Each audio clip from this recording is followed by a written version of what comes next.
Bienvenue à votre nouveau rendez-vous Zoom sur les initiatives de l'Église catholique en cette période de confinement pour endiguer la Covid-19.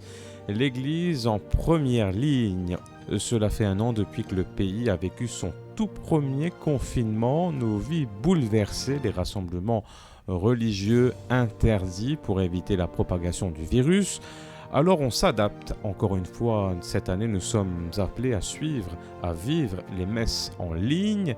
Le cardinal Maurice Piat en préside une chaque semaine, chaque dimanche, en la cathédrale Saint-Louis. Dans les paroisses, les initiatives spirituelles en ligne foisonnent aussi. Messe, chemin de croix, neuvaine, les temps forts sont légion. Pour en parler, nous recevons le père Jean-Claude Védère, prêtre du diocèse de Port-Louis, qui revient sur les messes en ligne, une nécessité en temps de crise qui nous renvoie à l'essentiel. Il commente aussi la Covid comme une Pâque que nous sommes appelés à vivre. Rassemblez-nous d'un seul écho, Seigneur t'emmène, nous réconfort. Heureusement, et dans la messe en ligne, pendant ce confinement-là, parce que vraiment, pour beaucoup de monde qui est bouleversé, je gagne un moment d'arrêt, un moment d'écoute de la parole, un moment que je suis capable d'écouter, et puis, pour beaucoup, se retrouver en famille. Mais je crois qu'on ne pourra pas, moment où du monde qui dit, mais nous continuons la messe, même camper dans le confinement, en ligne. Parce que ça permet de nous rester chez nous confortablement et de suivre la messe. Mais nous avons réalisé que c'est vrai, c'est bien, mais à un moment donné, il faut aussi la rencontre. Moi, je suis très triste. Si toutefois ça arrivait qu'il faut vivre la Semaine Sainte derrière un écran, je serais très triste, parce que ça fera la deuxième fois sur notre paroisse. Donc l'année dernière, c'était comme ça. Bon, nouvelle expérience cette année, je me tiens content vraiment qu'il m'ait capable de célébrer jeudi saint, vendredi saint, la nuit pascale, avec les paroissiens, en vrai.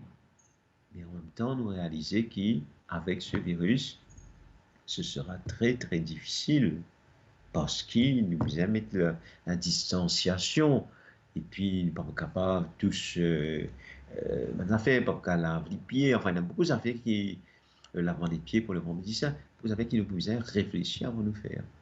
Donc voilà, ça nous invite quand même je crois que à vraiment se dire, mais quel est le sens de notre vie, quel est le sens de notre foi, quel est le sens de ce que nous célébrons. En fait, pour moi, c'est ça quelque part qui invite nous à être encore plus vrais.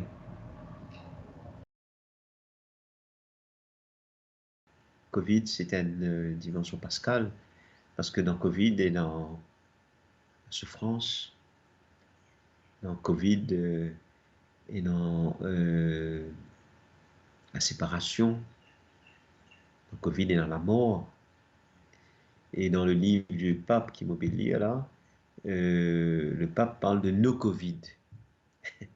Chacun de nous est dans ce ban Covid finalement. Ça veut dire dans ce ban virus avec qui il va qu'à débattre, mais qui est capable d'être l'occasion vraiment d'une ressurgence de la vie, finalement. Et en fait, c'est ça. Et nous finissons de trouver comment, dans beaucoup de cas, plusieurs personnes finissent, dans cette période de Covid, finissent réinventer, finissent de recréer. Et le nombre de recréations qui finit là, c'est extraordinaire. Comment Mandiwouni n'est plus pense à eux-mêmes, finit sortir de ce cercle de l'indifférence et finit commence à ouvrir les mains, partager, pour être solidaire dans ce mot-là bien souvent. Et pas si c'est un mot, c'est aussi des choses très concrètes qui Mandiwouni vivent. Voilà pour ce premier numéro de l'Église en première ligne. Likez, partagez, donnez un coup de pouce à l'Église, toujours en mission, et surtout, stay safe.